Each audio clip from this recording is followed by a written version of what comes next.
그렇게 이제 또 오해할 수 있죠. 아니 네, 보수 언론에서 말을 막 만드니까 맞습니다. 네. 종교인 과세항에서 김정은에서 북한에서, 그러니까 종교를 싫어하잖아요, 북한이. 그렇죠. 그래서 그럴 수 있을 것 같습니다. 무교인데다가 또 저런 그렇죠. 그 폭력적인 집단이 네. 미사일을 쐈다고 그 어르신들 들으면요, 아 종교인 과세 반대해서 그 발표했구나 이렇게 알아요. 그럴 수 있죠. 네. 네, 맞습니다. J-모일보, C-모일보, D-모일보 이런 데도요. 맞습니다. 예. 알겠습니다. 뭐 다 빠졌어요 보니까. 그러니까 이제 가장 이 문제가 되는 게 뭐냐면 성공회는 미리 내고 있었나요? 성공회는 잘 모르겠는데 내용 국내 있었나요? 이렇게 가톨릭 사제들 같은 경우에는 예. 자진과세 내고 있었죠. 90년도 초반부터 해가지고 그런 이제 근로소득세를 예. 자진으로 과세하고 있었어요. 그리고 불교도 조계종, 예. 다른 천태종, 태고종 이런 데는 잘 모르겠는데 일단 조계종은 자진 과세하고 있는 것만은 분명해요. 그러니까 스스로가 하는 거죠, 사실은. 그게 의무적으로 되지 않아도 하고 있는 거니까. 예. 왜냐하면 이게 스스로 자진 납세를 하면 혜택도 많아요. 그러니까 정부에 예를 들면 세금을 내면 정부의 어떤 여러 가지 보호라든지 보장을 받을 수 있는 기회도 생기는 거거든요. 예를 들면 지금 현재 종교인들이 다 개인 사업자로 돼 있잖아요. 그러니까 직장에 잘 몰라요, 우리는. 그렇게 돼 있습니다. 그러다 보니까 결국 연금도 개인 그 국민연금에 가입을 해야 되고 의료보험이나 다른 뭐 연금 같은 것도 개인이 내야 돼요, 돈을. 그러니까 예를 들면 직장이 있으면 그 직장에서 뭐 어떤 단체로 등록이 되고 거기에 직원들이 전부 다 세무회계에 참여해서 자진 납세를 하게 되면 그게 하나의 직장으로 인정이 돼서 직장 내에서 일정 부분 보장해 주는 부분이 있는데 지금 전혀 그러지 못하고 있는 거죠. 그러니까 문제는 뭐냐면 이런 거죠. 큰 교회, 대형 교회 목사들은 이렇게 하는 게 자기들한테 이익인 거예요. 세금을 안 내는 게.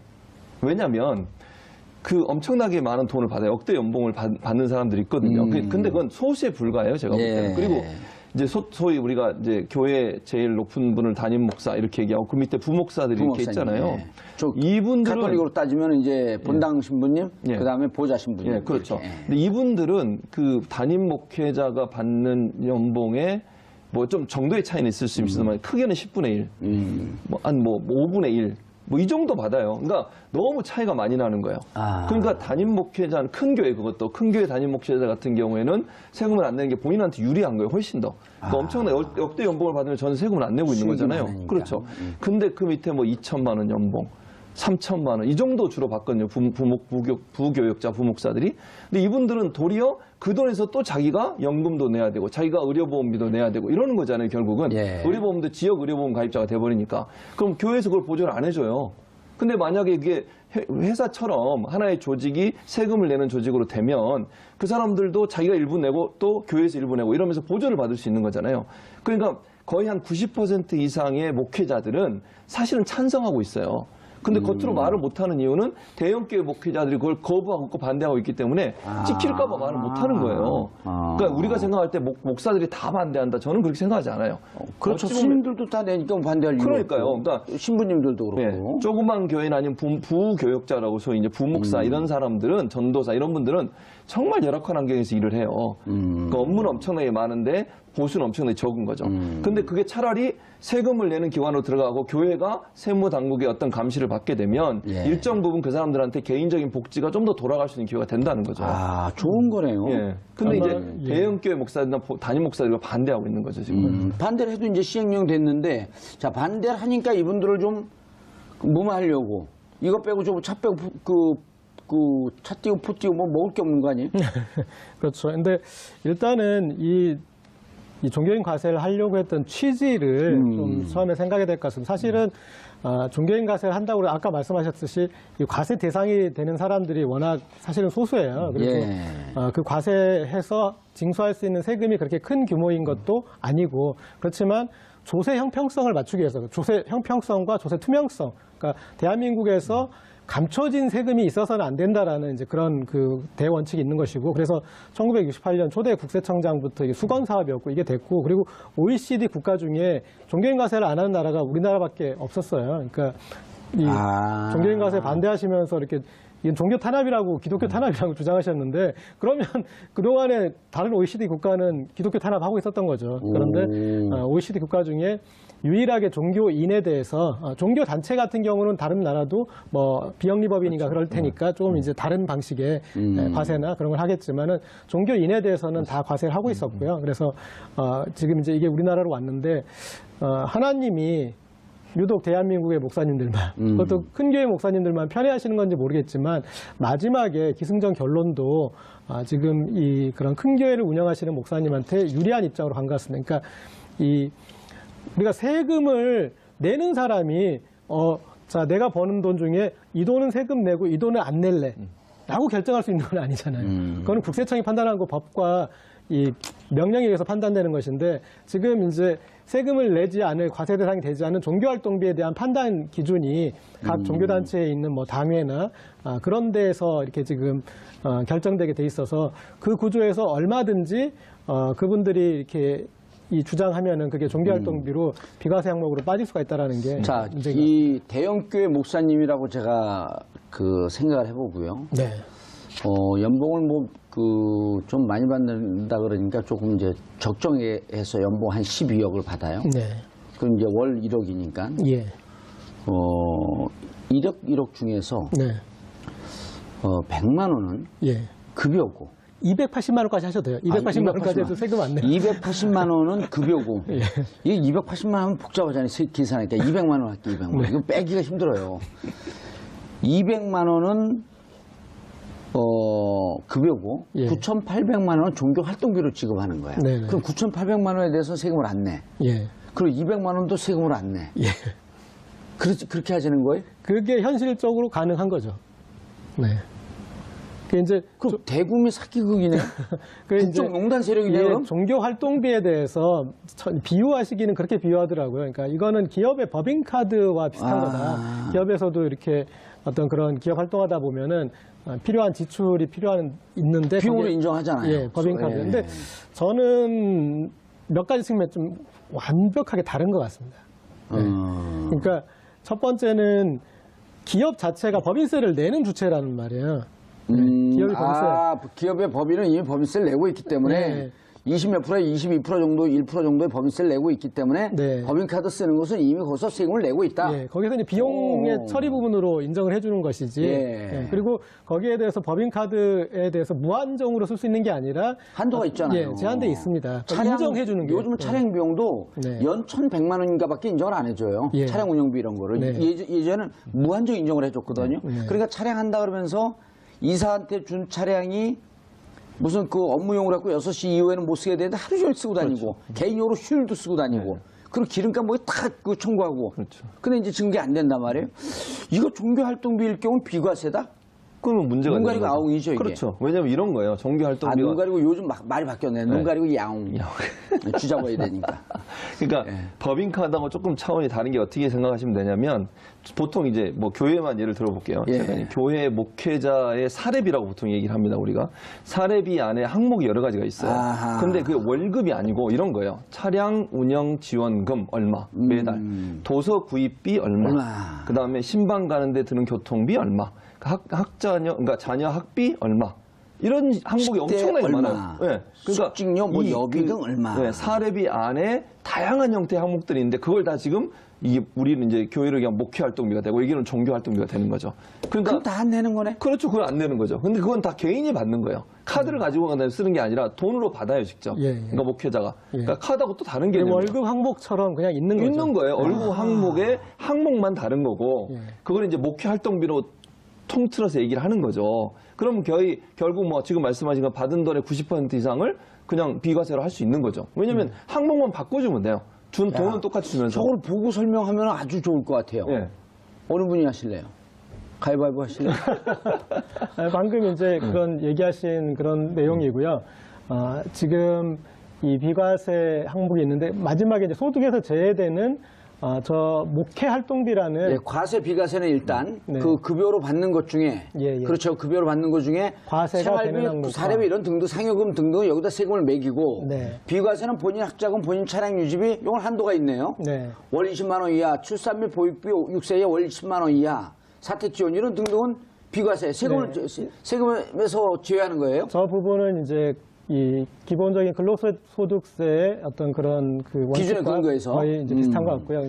소득에서 제외되는 그 목회 활동비를 저거를 목회 활동비를 누가 판단하느냐 그게 제일 관건인 것 같습니다. 예. 그러니까 만약에 우리가 기업에서도 이런 활동비를 세금을 낼 돈인지 안 낼 돈인지를 기업이 판단하게 한다면 말이 말이 안 되는 안 되지 않습니까? 그런데 저 목회활동비를 종교단체가 판단할 수 있게 하는 이게 핵심인 것 같고요. 그리고 목회활동비라는 이 명목이 너무나 포괄적일 수 있습니다. 이를테면 그 목사님 댁에 집에 난방비가 말하면 아니 목사님이 거기서 기도를 열심히 할 수 있게 난방이 돼야지 않겠느냐. 그러면 목회활동비를 해석을 할 수 있는 여지가 있지 않습니까? 여러 가지의 어떤 그런 사적인 그런 영역들을 목회활동비로 뭉뚱그릴 수가 있는 여지가 있어서 제가 예전에 다니던 교회의 목사님은 뭐 부정적으로 묘사하려는 게 아니라 이제 여기서 활동하면은 신도들도 있고 눈이 많으니까 해외 여행을 자주 다니세요. 해외 여행을. 근데 해외 여행을 해외 선교비. 늘 해외 선교 활동이라 그러셔요. 그 눈을 이렇게 많이 쳐다보고 목사님 정말 선교 활동 하셨어요? 그럼 눈을 싹 이렇게 피해요. 그러면서 저한테 그래요. 악마는 디테일에 있다. 근데 그런 데다 목회 활동도 그 들어가는 목회 거죠. 활동이라 하면 종교 활동이라고 하면 안 내는 거 아니에요? 비행기 쌌어. 그래서 이제 대부분 연예인이나 스포츠 선수나 이런 사람들이 그러니까 그 비용이 어느 정도에 들어가는지에 대해서 이 가늠하기 한도를 힘들 때 정하잖아요. 그때 이제 원칙을 정해서 그 원칙 안에서 하지 않습니까? 그러니까 목회 활동비라는 것도 어떻게 보면은 비유하자면 그런 이제 연예인이나 스포츠 스타들이 우리가 비용 인정을 해주는 그 범위 안에서 해주면 살 수 있는데 지금처럼 어느 정도 어떤 금액인지 그리고 어떤 식으로 증빙해서 그것을 할 것인지 그런 거에 대한 세부 규정이 명확하지 않은 상태에서 그것을 그리고 권한을 어떤 세금에 대한 권한을 그쪽 종교단체로 넘겨버린 것은 이건 이해하기 힘든 조치인 것 같습니다. 앞으로 이제 어쨌든 개정이 좀 돼야 되겠네요. 예를 들어 목사님이 아니라 교수님 이렇게 하면 어떨까요? 예. 예를 들어 A라고 하는 교회에 성직자 숫자가 있을 거 아니에요. 예. 또 신도 숫자가 있을 거 아니에요. 등록 신도들이 있잖아요. 예. 등록 신도에 비례해서 그 상한선을 만들어 놓는 거예요. 우리 교회가 1000명이다. 예. 그럼 상한선을 월 종교 활동률 한 100이나 150 정도 하는 기준을 만들어 놓고 그 모니터링 하면 나올 거 아니에요. 샘플링 하면. 그래서 1000명일 경우에 월 100만 원이다. 목회 활동비. 그럼 10,000명이 되면 10배로 1000만 원이 되는 게 아니고 예. 그렇다고 10배 종교 활동을 하는 건 아니잖아요. 그렇죠. 그거에 따라서 숫자가 늘어나는 거에 따라서 상한액을 좀 만들어 놓는 게 그렇게 합리적이지 않을까요? 그것도 하나의 방법이 될 수 있겠네요. 예. 지금 정의님 말씀하신 것처럼 아예 그냥 숫자에 따라서 일정 부분 정부가 예. 비과세 상한선을 정해놓는 거죠. 그 이상의 예. 목표 활동은 더 이상 비과세가 아니다. 과세를 하겠다라고 하는 그것도 좋은 방법인 것 같고. 예. 또 지금 하나는- 이거는 문제가 있네요. 그렇죠. 그러니까 목회 활동비라고 하는 것을 누가 정하느냐를 지금 고절기라도 말씀하셨는데 예. 이걸 교회가 자체적으로 정하게 하는 게 문제라고 저는 봐요. 차라리 종교단체가 그러면 규역으로 정하거나 의결기구의 의결 승인을 받아 결정. 그렇죠. 이게 그럼 뭐예요, 교회 이게? 단체에서 자기들끼리 결정하는 거잖아요. 예. 그럼 목회 활동비 안에 다양한 형태의 항목들을 만들어서 그걸 또 돈으로 지급하게 되면 그게 월급 대신 받게 되는 비과세 항목이 될 수 맞아요. 있으니까 예. 정부가 좀 이걸 명확하게 구분시킬 필요가 있다는 생각이 들어요. 그러니까 목회 활동비라고 하는 것을 종교단체 어떤 협의를 통해서든 뭐 합의를 봐서든 이러이러한 항목만 목회 활동비로 한다. 그 외의 항목을 무작정 만들어내는 것은 금지하겠다라고 하는 어떤 룰을 만들지 있어야 될것 않으면 같으네. 그거는 좀 국민적 합의를 이뤄내기가 힘들죠. 왜냐하면 세금 내는 사람이 내가 낼 거 어떤 건 세금 과세 항목이라고 어떤 건 비과세 항목이라는 것을 정하는 꼴이 되는 거잖아요. 그럼 고양이한테 생선을 맡기는 꼴이죠. 네. 그런 조금 이해하기 힘든 부분이 예를 들어서 요즘 그 대기업 같은 경우는 이사나 이런 분들에게 판공비를 무한정 쓸 수가 없어요. 그 판공비라고 하는 것 때문에 상한액이나 이렇게 인정되는 부분이 많이 없기 때문에 예를 들어서 연봉 10억인 이사가 있다. 그럼 판공비로 우리 회사의 활동을 위해서 더 써라 하면서 한 2억이고 3억이 그 사람 급여로 줘요. 네. 급여로 주면 그 3억 부분에 대해서 영수증을 증빙을 해갖고 회사에 내야 되는데 자 이렇게 3억 늘어나는 것만큼 개인이 소득세 내는 거거든요. 예, 예. 이건 다 그러니까 소득이 발생하고 돈이 이동하는데 세금이 다 있는 거예요. 그렇죠. 근데 종교단체가 무한정으로 허용을 했다? 거기다가 이제 또 종교법인하고 예. 그러니까 이 단체와 종교인을 좀 분리해서 좀 생각을 해볼 필요가 예. 있을 것 같은데 그러면 이제 이 양당 간에 왔다 갔다 하면서 여러 가지 형태의 어떤 세금을 피하는 방식이 가능할 것 같습니다. 그리고 이제 종교법인 같은 경우는 지금도 뭐 비과세죠. 주차 영업을 하거나 아니면 그 안에 뭐 카페라거나 이런 거에서 그러니까 소득은 발생하는데 이제 거기에 세금이 매겨지지 않는 그런 부분들이 있고 그다음에 이제 이런 수물 구석들이 많이 생겨버리면 거기에 많이 문제가 될 수 있을 것 같습니다. 그리고 뒤에 이제 사실은 목회자분들에게 많은 소득이 되는 게 뭐 부흥회비나 그다음에 이제 뭐 신방비나 이렇게 그때그때 발생하는 그런 용역에 대한 어떤 사례비인데 이런 부분들이 훨씬 더 배꼽이 더 클 수 있는데 그 중요한 소득에 대해서 제외되게 되는 거죠. 예. 그 교수님, 예. 요즘 이제 대형 교회 가보면요, 교회를 져놓고 뭐 1층, 2층, 3층 이런 데다가 프랜차이즈 카페도 들어오기도 하고요. 카페를 하죠. 예. 그럼 카페를 들어오게 되면 임대를 할 거 아니에요. 임대를 임대도 하죠. 소득 사업이거든요. 그렇죠. 소득 본인들이 또 교회 신도들을 위해서 와서 커피 마시라면서 싸게 1,500원, 2,000원 네, 싸게 맞습니다. 받으면서 네. 실제로 카페를 운영하는 경우도 운영하는 있고요. 경우 많죠. 자, 지금 종교 법인에다가 과세하는 경우는 전 세계 어느 나라도 없죠. 그렇죠. 법인은 없습니다. 법인 과세는 없단 개인한테 말이에요. 하는 거죠. 예, 개인한테 하는 종교인한테. 거죠. 맞습니다. 그래서 11조나 뭐 이런 거 세금을 안 내는 건데 내는 거죠. 뭐죠 불전함. 예, 예. 불전함에 넣는 것도 이제 세금을 안 내는 거죠. 안 하고 예, 그러나 맞습니다. 지금 같은 교회나 종교단체가 영리 활동을 한다. 예. 그건 세금 매겨야 되는 거 아니에요? 매겨야 되죠. 그래서 어떻게 편법을 쓰냐면요. 그걸 예. 돈 주고 산다고 안 그래요. 그러니까 먹고 자기가 성심성의껏 헌금한다고 얘기해요. 그 통을 하나 만들어 놓는 거예요, 거기다가. 그러니까 가격을 붙이지 않아요. 예를 들면 이름을 붙여줘야겠네. 꼼수통. 예를 들면 가게 같은 데 가면 뭐 예. 아메리카노 얼마 이렇게 쓰지 않습니까? 그게 예. 없어요, 아예. 그러니까 메뉴만 있고 자기가 자발적으로 먹고 감사해서 거기다 1,000원도 그러면서 넣고 거기다 써놓죠. 옆집에는 커피가 5,000원. 옆집에 커피가 5,000원. 저는지 모르겠습니다. 왜 교회들이 그렇게 편법을 쓰는 거죠? 그러니까 사실은 영리합동이 되는 건데 그 예. 선교비라고 얘기를 하는 거예요. 이거는 그냥 자발적으로 자원봉사하는 사람들이 커피를 만들어서 주고 그걸 먹는 사람은 감사해서 그냥 선교비로 얼마를 내겠다. 이런 식으로 하다 보니까 이 헌금이 돼버리는 거예요, 이 자체가. 지금 이제 시뮬레이션을 좀 해보면, 예. 그러니까 이제 봉도사님이 좀 나쁜 마음을 먹고 내가 한번 상속세를 한번 빠져나가 보겠다. 그러면 지금 이제 목사 안수를 받으시는 거예요. 예. 목사 안수를 받아서 그래서 그 교회 건물을 지어가지고 모든 재산을 거기다가 이제 때려 넣는 거죠. 지금 우리나라 같은 경우에 때리면 좀 아프잖아요. 그냥 놓지 못했잖아요. 그런데 거기에 그런 다음에 또 자녀분에게 목사 안수를 준 다음에 그 교회를 넘기면 그 다음에 그 교회에 있는 여러 가지 자산을 그런 종교 활동비로 자녀에게 간다면 이 과정에서 세금이 발생할 요인이 없는 거예요. 대한민국 좀 그 재력 있는 사람들이 이 방송 들으면 어떡하려고 그런 편법을 알려주세요. 그러니까 지금 목사님들은 재벌 보면서 좀 웃을 것 같아요. 왜 이렇게 쉬운 방법이 있는데 실제 명성교회에서 그렇게 교회를 넘겨버리지 않았습니까? 그렇죠. 그리고 하나. 아들이 또 하나예요, 이름이. 팀 하나. 그래서 아들 볼 때 하나님 그러면. 너무 못 때려요. 이름이 하나예요. 그거는 진짜 하나님에 대한 모독 아니에요? 그렇게 신성 모독이네요. 신성 모독이에요. 아버지가 아들한테 안수를 주면서 우리 하나님께서 네, 하나님이 몇 번 모독을 당하셨더라고요. 그 과정을 보면은 그러니까 이름도 모독인데 제가 봤을 때는 한 2012년인가 13년인가 청월함 아카데미에서 이런 특강을 할 때 본인은 이 교회를 세습하지 않겠다 그런 식으로 아주 공개 장소에서 얘기를 했어요. 예. 그러니까 하나님이 그런가 보다 생각하셨을 거 아니에요. 근데 뒤통수를 맞은 거예요. 예. 그런데 거기에 그 하나님은 뒤통수를 맞고 이 하나님은 재산을 받고. 그런데 이번에 이제 이 교회 세습이 됐는데 그 과정에서도 계속 하나님의 이름으로 이걸 받았어요. 네, 그리고 심지어 마지막에는 그거를 이 십자가라고 그 1년에 350억 원의 저 현금이 들어오는 명성교회를 물려받은 걸 십자가를 떠안았다라고 표현을 하시더라고요. 그리고 왜 독이 든 성배라고 그러지 않은 게 천만다행이네요. 그래서 그거를 지켜보시는 하나님 좀 어떤 생각이 드실지 저는 좀 궁금합니다.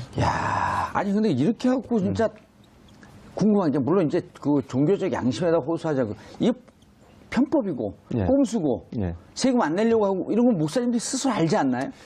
뭐 아시지 않겠어요? 저는 그렇다고 보는데 이제 그럼에도 불구하고 그걸 실천하지 않는 게 사실은 세상 분들, 세속적인, 예. 그분들이 볼 때는 상당히 이해가 안 되는 영역이죠. 그러니까 사실은 근데 이제 의외로 교회 내 교단 내에도 그걸 주장하는 분들도 많아요. 지금 봉사님 말씀하신 것처럼 교회가 바뀌어야 된다, 깨끗해져야 된다, 이런 개혁이 된다 이런 주장하는 분도 많거든요. 물론 그분들이 대형 교회에 의해서 막 억압받기도 하고 핍박받기도 하지만 그분들은 그런 목소리를 내요. 이게 제대로 된 그러니까 정말 교회가 사회를 정화하고 사회가 깨끗한 방향으로 가기 위해서 솔선수범해야 되는 거 아니겠습니까?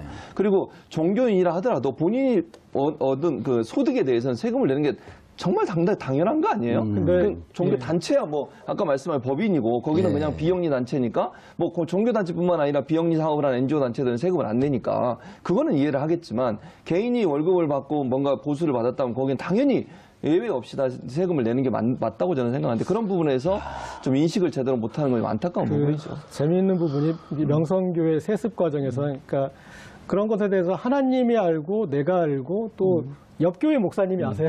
그러니까 옆교회 광성교회라는 그 큰 또 교회가 있는데 그리고 광성교회 목사님은 뭐 교계에서 뭐 그런 당회장도 하시고 상당히 이 그런 인지도가 있는 분인데 이 과정에서 세습하기 좀 전에 지역 노회에서 이것에 대해서 인준을 해줘요. 그때 이 광성교회 목사님이 해주셨는데 그 전에 명성교회에서 광성교회 부동산을 시가보다 상당히 더 값을 후하게 쳐줘서 인수하는 그런 사건이 있었어요. 네, 그래서 이 이해관계가 발생한 뒤에 이 지역 노회를 통해서 세습을 인준해주는 그런 과정도 거치고 그래서 글쎄 뭐 기독교계 총체적 단일 교회에 그런 문제를 보여주는 것이 아닌 것 같고 그리고 또 대형 교회에서 이런 사례가 너무나 빈번하게 일어났지 않습니까? 그래서 저는 좀 아니 그 그러니까 이게 보니까 그 목사님이 명성교회 목사 씨라 그러면 안 되지 목사님이라 그러는데 목사 씨 님이라고 부르기가 좀 그래요. 대형교회 목사가 좋습니다. 목사가 삼환이에요. 삼자 환자. 환은 구슬 환자 아니에요. 그렇죠? 모르겠어요. 이분 제 느낌은 세 개의 나중에 이름을 바꿨는지 세 개의 골이란 말이에요. 이게 삼위일체론 아니에요. 성부와 성자와 성신의 이름으로. 그렇습니까? 네, 삼위일체론. 삼위일체는 있죠. 성부와 성자와 성신. 세 개의 구슬이 마지막에 하나님에게 전한. 아들은 하나예요. 김 하나. 야, 안 창피해요? 같은 목사로서? 아니, 그렇죠. 이렇게 하면 안 되는 거죠. 이거는요, 교회 내에서도 사실은 이렇게 하지 말자라고 결의도 하고, 또 법도 있어, 교단에. 이렇게 세습하면 안 된다고. 세습 금지? 네, 그런 법도 만들었어요. 근데 세습 방지. 그 법이 무의미하게 되는 거죠, 사실. 큰 대형 교회가 그렇게 하는 거를 물리적으로 막을 수 있는 방법이 없는 거예요. 그러니까 이게 이제 김상환 목사의 명성교회인데 여기 같은 경우는 엄청나게 크거든요. 10만 명, 성도 10만 명 정도 돼요. 그러니까 규모로 보면 엄청나게 큰 교회고요. 그러다 보니까 이제 그 교회의 영향력이 아까 노예 얘기한 노예라고 하는 것은 지역에 있는 교회들이 모여서 만든 연합체예요. 거기서 이걸 관리하거든요. 전체 그 지역의 뭐 교회나 목회자들이 어떤 활동이 되는 것에 대해서 징계할 거면 징계도 하고 또는 뭐 제정할 거면 법정 규정도 제정하고 이러는데 그 교회가 그 노예가 이 교회의 영향력으로 자유로울 수 없다는 거죠. 왜? 노예 활동비에 가장 많은 부분을 지출을 하고요. 노예에서 가장 영향력 있는 행사를 하기 때문에 대형 교회를 노예 입장에서 징계를 하거나 아니면 제재를 가거나 이럴 수 없는 상황이에요. 왜냐하면 대형 교회가 노예를 거의 쥐고 흔드는 상황이 되는 거니까. 아니 등록 신도가 10만 명, 연간 재정이 1,000억. 예. 그 연간 재정 1,000억이면요. 대한축구협회가 한 1,400억, 1,200억까지 갔다가 최근에 이제 우리 팀이 잘 못하면서 한 700억 정도로 주저앉았거든요. 한 교회 예산이 대한축구협회 예산보다도 많아요. 근데 저는 이런 일이 벌어지는 과정에서 신도들이 입는 그 상처 이 부분이 엄청나게 큰 것 같아요. 그러니까 이런 무리수를 진행하게 되면은 그것을 앞장서는 사람들이 있지 않습니까? 그런데 그 사람들이 엄청나게 많은 상처를 신도들에게 주고 그리고 이번에도 그런 이제 과정에서 물리력이 발생하는 그런 노출이 됐지 않습니까? 그리고 문제 제기를 하는 사람들이 엄청나게 많은 또 핍박을 받게 됩니다. 그래서 예. 지금 그리고 그분들이 이제 이 교회를 지금 또 나오고 있는 상황이 되는 것 같더라고요. 그래서 이런 상처까지 남기는데 좀 마음이 안 좋습니다. 그러니까 지금 말씀하신 것처럼 교회 내에 이제 이런 문제 제기를 하는 사람이 당연히 있을 수밖에 없죠. 목회자가 됐든 평신도가 됐든 장로가 됐든 문제 제기를 하면 그 사람들을 한쪽으로 코너에 몰아넣고 공격을 하기 시작해요. 그래 몰아내는 거예요. 아예 교회 쫓아내고 그다음에 파면을 시키고 예를 들면 장로직을 파면시켜 버려요. 그러니까 당회라고 하는 것이 이제 최고 의결 기구인데 당회장은 그 교회 담임 목사가 맡고 당회원들은 장로들이 하는 거거든요. 근데 장로들은 대체적으로 담임 목사에 좀 가까운 사람들이 장로가 되는 경우가 많아요. 그러니까 담임 목사의 영향이 절대적으로 클 수밖에 없는 상황이고 그런 상황에서 한두 명의 장로가 거기에 거부해서 반기를 들거나 문제를 제기하거나 언론에 폭로를 하면 그 사람들의 장로직을 파면시켜버리고 교회에서 퇴출을 시켜버려요. 나가라고. 그러면 이제 뭐 힘이 없잖아요. 장로 입장에서는 문제 제기했다가 그냥 쫓겨나고 그다음에 본인이 다니던 교회에서 스스로가 아니라 물리력에 의해서 쫓겨나오는 이런 문제가 발생하게 되고 그러면서 교회가 둘로 나눠지거나 일부 그 문제를 제기했던 성도들이 엄청난 상처를 입게 되는 거죠. 그러면 하나님 그걸 기뻐하시겠습니까? 저는 절대로 옳다고 생각하지 않거든요. 교회가 나눠지는 거 하나님 왜 기뻐하시겠습니까? 그리고 부정과 비리를 가장 싫어하시는 분이 예수님이고 하나님이신데 공의와 정의가 강물처럼 흐르게 하라는 게 성경에 있는 말씀이잖아요. 근데 교회 안에 공의와 정의가 없다고 하면 그 교회를 보고 하나님이 과연 기뻐하시겠는가 이런 생각이 드는 거죠. 명준 스님 유명한 얘기를 했잖아요. 자기 책에서도 썼는데 스님이 부처님을 제일 무서워하지 않고 목사님이 하나님을 제일 무서워하지 않는데요. 그래서 왜 그러냐 했더니 없는 줄 알기 때문에. 네, 근데 저는 있다고 믿습니다. 저도 있다고 저는 진짜 있다고 믿어요. 저는 그러니까요. 아주 독실한 그 기블릭 기독교 불교 가톨릭 신자예요. 응? 아주 독실한. 오늘 하나 배워가는데 기블릭. 네. 네. 그런데 그 천주교 만주교로 바꾼다 그러잖아요. 천주교 하니까 맨날 1,000원밖에 안 들어온다 그래갖고 만주교로 바꾼다. 이왕 바꿀 거 억주교회로. 그 헌금을 억울하네요. 네, 근데 그런 측면이 있는 것 같습니다. 우리나라에 있는 성당 중에 혹은 사찰 중에 단기간에 급성장한 성당 사찰은 거의 없어요. 근데 유독 교회만 단기간에 급성장한 교회들이 있는 겁니다. 그러니까 불과 20, 30년 만에 혹은 10년 만에도 그렇다면은 그때 이제 이 교회가 누구 거냐? 그때 하나님 거라는 생각을 별로 안 하시는 것 같아요. 이 교회는 내 거야라는. 그러면서 싸움이 시작되는 그렇죠. 거죠. 예. 목사님이 이 교회는 내 거야라고 생각하시니까 그 교회 회계에서도 문제가 되고 상속도 하고 싶어지는 거죠. 저희 옛날에 제 지역구에 한 교회가 있는데 그 목사님이 욕심을 좀 부리셨어요. 이제 지역구 안 돌아가실 건가요? 저는 이제 지역구 국회의원들이 지금 사면복권 국회의원 안 해요. 국회의원 안 하게 됐어요. 네. 방송. 예. 방송을 통해서 좀 마음 놓고. 마음 놓고. 근데 그 목사님이 너무 욕심을 내니까 그 교회 장로회에서 장로회가 최고 의결기구 아니에요? 그렇죠. 당연히. 장로회에서 그 목사님 쫓아냈어요. 근데 장로회 그 의장이라는 뭐라 해요? 장로회 회장? 회장이라고 그러겠죠. 그분도 회장. 영향력이 있잖아요. 그렇죠. 목사님하고 버금가는. 그 회장이 또 동생이었어요. 그럼에도 불구하고 이 장로에서 목사님과 동생을 내쫓았어요. 그래서 제가 박수를 보냈어요. 이렇게 민주적인 보내고 나니까 교회 부흥이 잘 돼갖고 뭐 2배로 늘어나요, 신도가. 그러니까 사실 이렇게 욕심내면 신도들이 그 심판이 되거든. 그렇죠. 맞아요. 근데 그런 구조가 안 돼 있잖아요, 안 돼 지금. 있죠. 그러니까 왜냐면 신도들은 그러니까 우리나라의 그 기독교가 좀 부정적으로 하는 게 뭐냐면 그 기복신앙 비슷한 게 좀 남아 있어요 아직도 많은 분들이 자기의 복을 기원하는 그러면서 목사를 하나님과 동일시하는 신성화하고 그런 이미지가 남아 있어요. 특히 이제 연세 많으신 분들은 예전에 신앙생활 때 그렇게 배웠거든요. 사실 교회가 그렇게 가르쳤어요. 하나님의 대리자고 하나님은 직접 볼 수 없으니까 목사님이 하나님의 대리자 역할을 하는 것처럼 이미지가 심겨져 왔어요. 아주 오래전인가 기독교 처음 들어왔을 때 그런 이미지 때문에 사실은 목사님이 잘못한 것을 성도가 뭐라고 하는 것은 잘못됐다. 이런 이미지가 있어요. 금기시대 있죠. 그러면서 목사님은 누가 유일하게 하나님만 심판할 수 있다. 뭐 이런 거예요. 그 예를 드는 게 다윗을 예를 많이 드는데 사울 왕과 다윗 왕이 성경 얘기를 해야 되는데 이스라엘의 초대 왕이 사울 왕입니다. 예, 그건 다음에 이렇게 했으면 안 돼요. 그걸 예를 들면서 어쨌든 그걸 예를 들면서 다윗이 사울을 죽일 수 있는 기회가 있었어요. 그런데도 안 죽였거든요.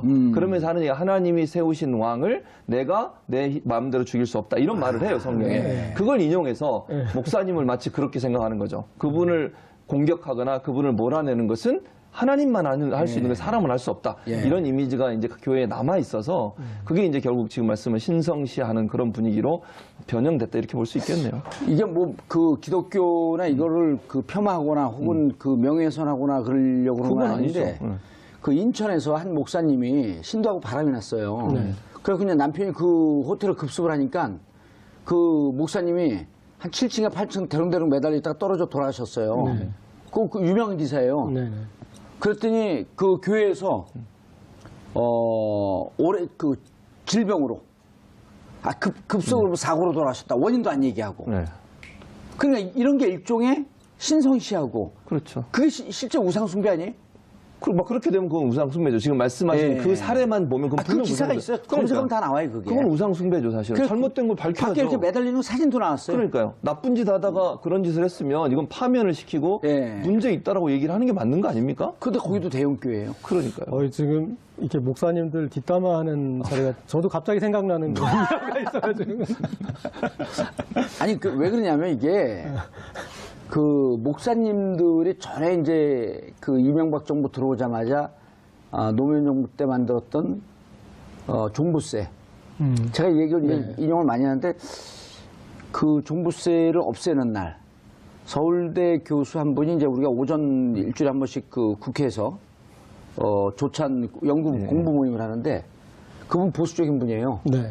여자 교수님이었었는데 자기 종부세 대상이래요. 예. 근데 아침에 얘기하다가 울먹이면서 눈물을 실제로 흘렸어요. 부자들을 더 이상 창피 주지 마라. 종부세 내고 싶다. 네. 돈이 많고 재산이 있고 많은 소유가 있으면 내야 되는 거 아니냐. 왜 자꾸만 부자를 그렇게 천박한 집단으로 만드냐. 네. 그랬거든. 저는 지금 목사님들 중에 이런 고해성사하는 심정으로 더 이상 성직자를 부정한 집단으로 매도하지 마라. 매도당하기 싫다. 그렇죠. 세금 내겠다. 특수활동비, 종교활동비 없애라 다. 이게 뭔 얘기냐? 그렇죠.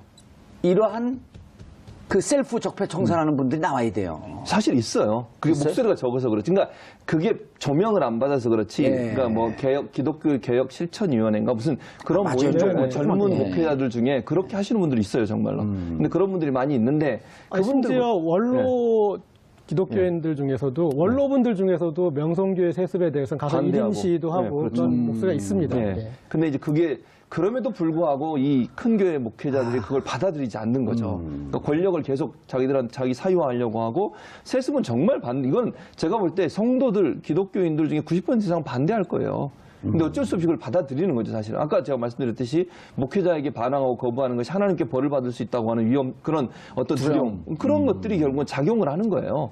그러니까 자기는 마음에 안 들지만 그럼에도 불구하고 자기는 그 사람을 어떻게 할 수 있는 권한이 없다고 보고 하나님만 할 수 있으니까 자기는 그냥 순응하고 하는 그런 이제 모습을 보여주기 때문에 문제라고 볼 수 있고. 한국 교회가 이렇게 가면은 이제 이 종교 사유화하는 대표적인 나라가 일본이지 않습니까? 일본의 사찰 같은 경우에는 그냥 이제 세습하는 그런 사찰이거든요. 그래서 이 자녀가 한 뭐 40살까지는 평범하게 직장 생활 하다가 마지막에? 이제, 막 물려받을 때만 머리 깎고 와가지고 스님이 되는 거예요. 아까 그 아이디어가 거기서 나온 게 일본. 근데 사찰하면 우리 또 산중국 아니에요? 그런데 그 불법 사찰.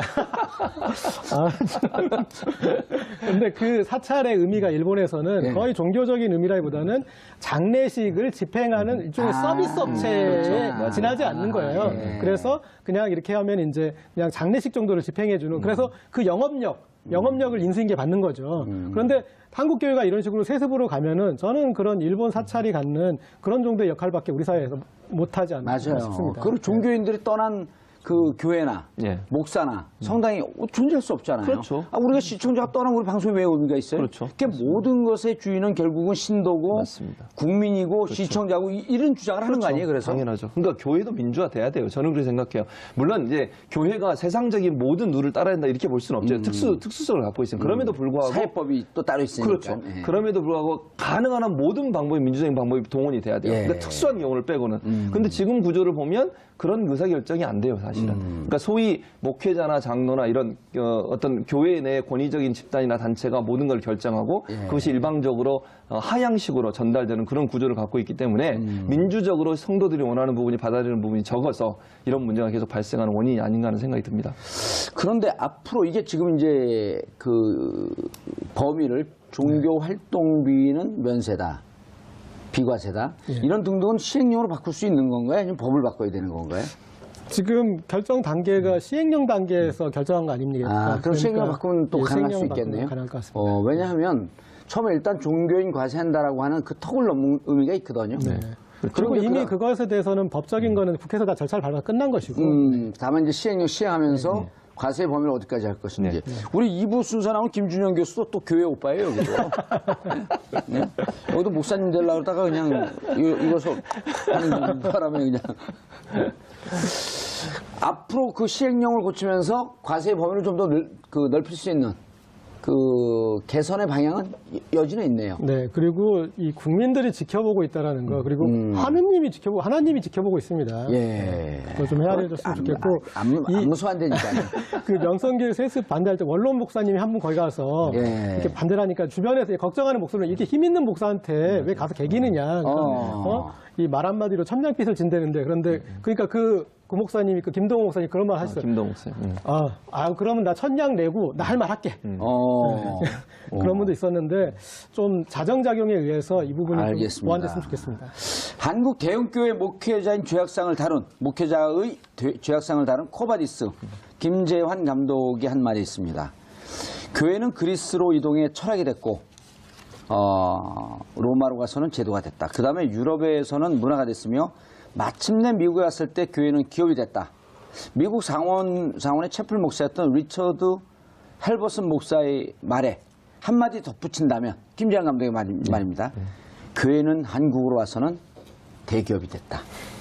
여기서 우리가 한마디 더 붙인다면 상속받는 대기업이 됐다. 교회가 좀 정신 차리기 바라겠습니다. 정봉주 품격 시대에서는 여러분의 소중한 의견 받습니다.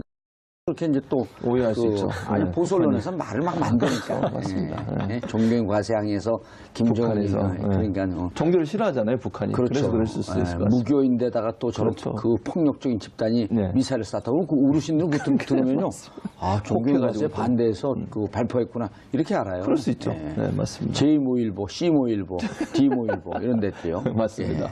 알겠습니다. 뭐 다 빠졌어요 보니까. 그러니까 이제 가장 이 문제가 되는 게 뭐냐면 성공회는 미리 내고 있었나요?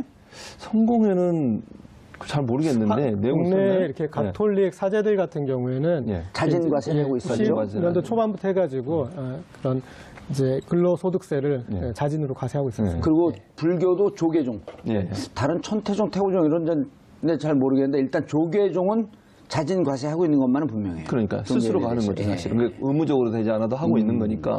왜냐하면 이게 스스로 자진 납세를 하면 혜택도 많아요. 그러니까 정부에 예를 들면 세금을 내면 정부의 어떤 여러 가지 보호라든지 보장을 받을 수 있는 기회도 생기는 거거든요. 예를 들면 지금 현재 종교인들이 다 개인 사업자로 돼 있잖아요. 그러니까 직장에 잘 몰라요, 우리는. 그렇게 돼 있습니다. 그러다 보니까 결국 연금도 국민연금에 가입을 해야 되고 의료보험이나 다른 뭐 연금 같은 것도 개인이 내야 돼요, 돈을. 그러니까 예를 들면 직장이 있으면 그 직장에서 뭐 어떤 단체로 등록이 되고 거기에 직원들이 전부 다 세무회계에 참여해서 자진 납세를 하게 되면 그게 하나의 직장으로 인정이 돼서 직장 내에서 일정 부분 보장해 주는 부분이 있는데 지금 전혀 그러지 못하고 있는 거죠. 그러니까 문제는 뭐냐면 이런 거죠.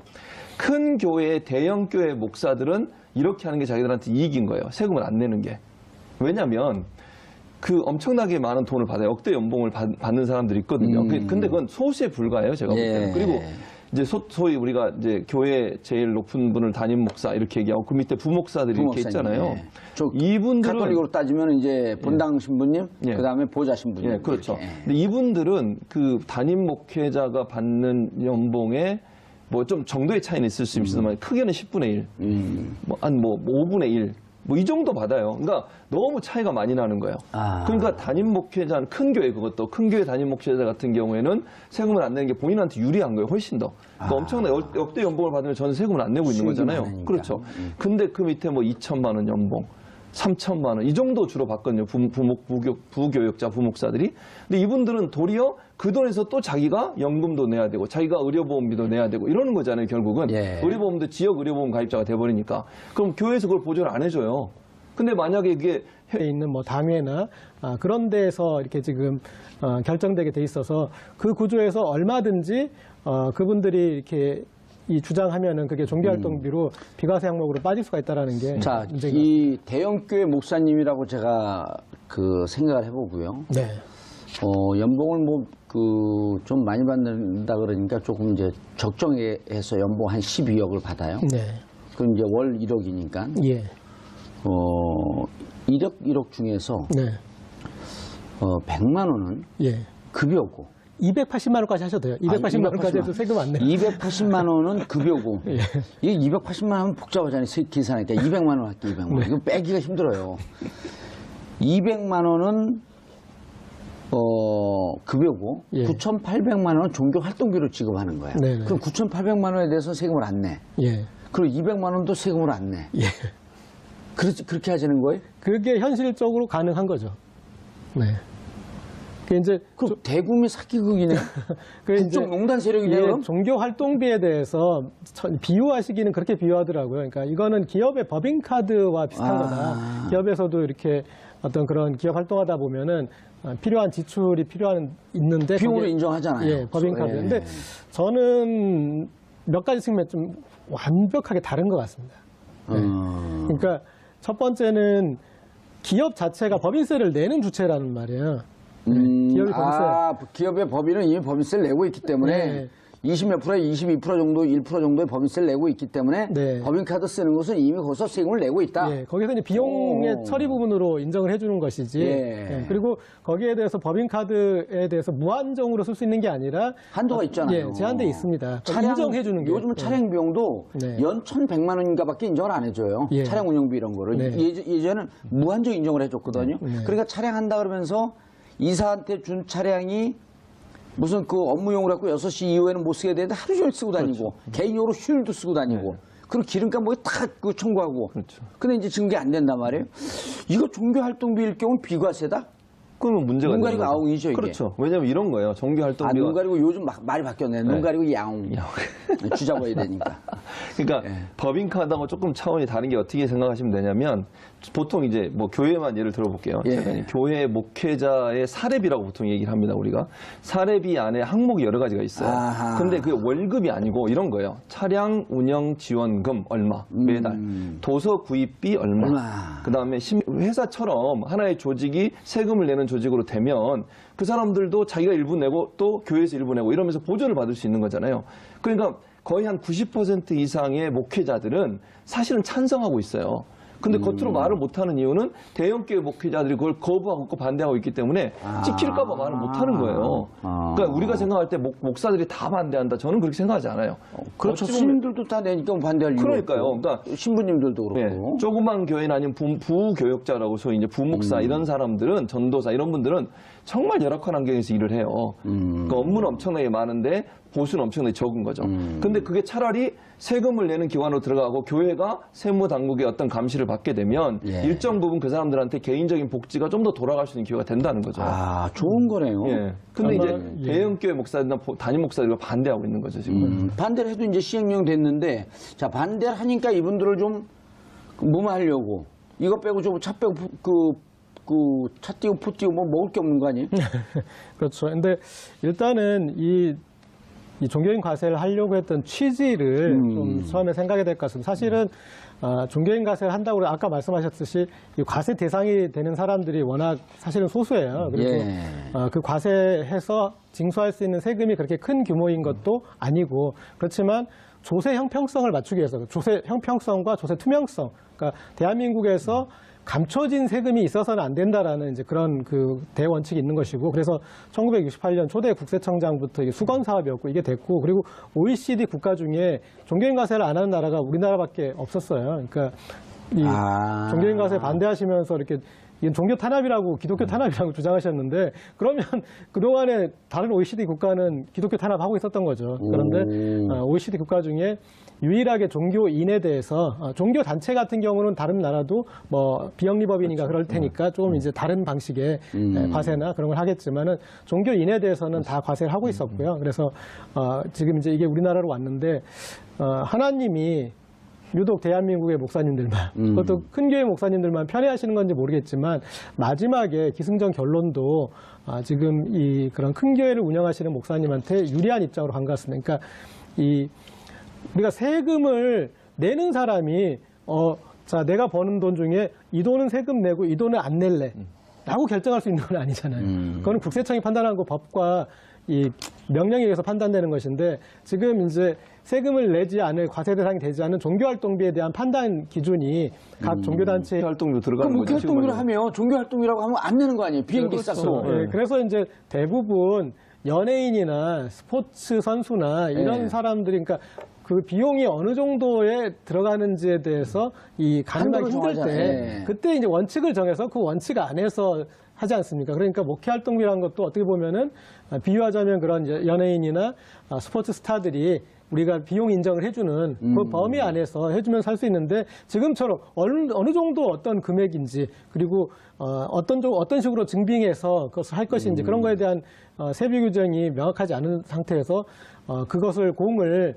그리고 권한을 어떤 세금에 대한 권한을 그쪽 종교단체로 넘겨버린 것은 그건 이해하기 힘든 조치인 것 같습니다. 앞으로 이제 어쨌든 개정이 좀 돼야 되겠네요. 예를 들어 목사님이 아니라 교수님.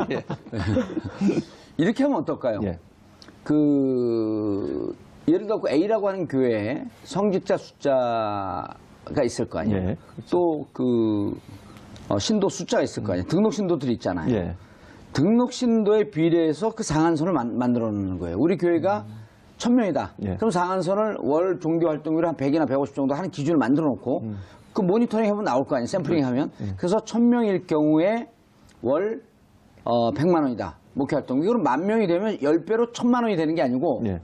그렇다고 10배 종교 활동을 하는 건 아니잖아요. 그렇죠. 그거에 따라서 숫자가 늘어나는 거에 따라서 상한액을 좀 만들어 놓는 게 그렇게 합리적이지 않을까요? 그것도 하나의 방법이 될 수 있겠네요. 예. 지금 정의님 말씀하신 것처럼 아예 그냥 숫자에 따라서 일정 부분 정부가 예. 상한선을 정해놓는 거죠. 그 이상의 예. 목표 활동은 더 이상 비과세가 아니다. 과세를 하겠다라고 하는 그것도 좋은 방법인 것 같고. 예. 또 지금 하나- 이거는 문제가 있네요. 그렇죠. 그러니까 목회 활동비라고 하는 것을 누가 정하느냐를 지금 고절기라도 말씀하셨는데 예. 이걸 교회가 자체적으로 정하게 하는 게 문제라고 저는 봐요. 차라리 종교단체가 그러면 규역으로 정하거나 의결기구의 의결 승인을 받아 결정. 그렇죠. 이게 그럼 뭐예요, 교회 이게? 단체에서 자기들끼리 결정하는 거잖아요. 예. 그럼 목회 활동비 안에 다양한 형태의 항목들을 만들어서 그걸 또 돈으로 지급하게 되면 그게 월급 대신 받게 되는 비과세 항목이 될 수 맞아요. 있으니까 예. 정부가 좀 이걸 명확하게 구분시킬 필요가 있다는 생각이 들어요. 그러니까 목회 활동비라고 하는 것을 종교 단체 어떤 협의를 통해서든 뭐 합의를 봐서든 이런 항목만 목회 활동비로 한다. 그 외의 항목을 무작정 만들어내는 것은 금지하겠다라고 하는 어떤 룰을 만들지 있어야 될것 않으면 같아요. 그거는 좀 국민적 합의를 이뤄내기가 힘들죠. 왜냐하면 세금 내는 사람이 내가 낼 거 어떤 건 세금 과세 항목이라고 어떤 건 비과세 항목이라고 하는 것을 정하는 꼴이 되는 거잖아요. 그럼 고양이한테 생선을 맡기는 꼴이죠. 네. 그런 조금 이해하기 힘든 부분이 예를 들어서 요즘 그 대기업 같은 경우는 이사나 이런 분들에게 판공비를 한방 가는데 드는 교통비 얼마, 그러니까 자녀 학비 얼마. 이런 항목이 식대 엄청나게 얼마, 많아요. 네. 숙직료, 뭐 여비 등 얼마. 네, 사례비 안에 다양한 형태의 항목들이 있는데 그걸 다 지금 우리는 이제 교회를 그냥 목회 활동비가 되고 여기는 종교 활동비가 되는 거죠. 그러니까 그럼 다 안 내는 거네? 그렇죠. 그건 안 내는 거죠. 근데 그건 다 개인이 받는 거예요. 카드를 가지고 가서 쓰는 게 아니라 돈으로 받아요, 직접. 예, 예. 그러니까 목회자가. 예. 그러니까 카드하고 또 다른 개념이에요. 월급 항목처럼 그냥 있는 거죠. 있는 거예요. 월급 항목의 항목만 다른 거고 예. 그걸 이제 목회 활동비로 통틀어서 얘기를 하는 거죠. 그럼 결국 뭐 지금 말씀하신 거 받은 돈의 90% 이상을 그냥 비과세로 할 수 있는 거죠. 왜냐면 항목만 바꿔주면 돼요. 돈은 똑같이 주면서. 저걸 보고 설명하면 아주 좋을 것 같아요. 예. 어느 분이 하실래요? 가위바위보 하실래요? 방금 이제 그런 얘기하신 그런 내용이고요. 지금 이 비과세 항목이 있는데 마지막에 이제 소득에서 제외되는 저 목회 활동비라는 예, 과세 비과세는 일단 네. 그 급여로 받는 것 중에 예, 예. 그렇죠. 급여로 받는 것 중에 과세가 되는 생활비, 항목과. 사례비 이런 등등 상여금 등등 여기다 세금을 매기고 네. 비과세는 본인 학자금, 본인 차량 유지비 이건 한도가 있네요. 네. 월 20만 원 이하, 출산 및 보육비 6세 이하 월 20만 원 이하, 사택 지원율은 등등은 비과세 세금에서 제외하는 거예요? 저 부분은 이제 이 기본적인 근로소득세의 어떤 그런 그 기준에 원칙과 근거해서? 거의 이제 비슷한 것 같고요. 소득에서 제외되는 그 목회활동비를 저거를 목회활동비를 누가 판단하느냐 그게 제일 관건인 것 같습니다. 예. 그러니까 만약에 우리가 기업에서도 이런 활동비를 세금을 낼 돈인지 안 낼 돈인지를 기업이 판단하게 한다면 말이 말이 안 되는 안 되지 않습니까? 그런데 저 목회활동비를 종교단체가 판단할 수 있게 하는 이게 핵심인 것 같고요. 그리고 목회활동비라는 이 명목이 너무나 포괄적일 수 있습니다. 이를테면 그 목사님 댁에 집에 난방비가 말하면 아니 목사님이 거기서 기도를 열심히 할 수 있게 난방이 돼야지 않겠느냐. 그러면 목회활동비를 해석을 할 수 있는 여지가 있지 않습니까? 여러 가지의 어떤 그런 사적인 그런 영역들을 목회활동비로 뭉뚱그릴 수가 있는 여지가 있어서 제가 예전에 다니던 교회의 목사님은 뭐 부정적으로 묘사하려는 게 아니라 이제 여기서 활동하면은 신도들도 있고 눈이 많으니까 해외 여행을 자주 다니세요. 해외 여행을. 근데 해외 여행을 해외 선교비. 늘 해외 선교 활동이라 그러셔요. 그 눈을 이렇게 많이 쳐다보고 목사님 정말 선교 활동 하셨어요? 그럼 눈을 싹 이렇게 피해요. 그러면서 저한테 그래 악마는 디테일에 있다. 근데 그런 데다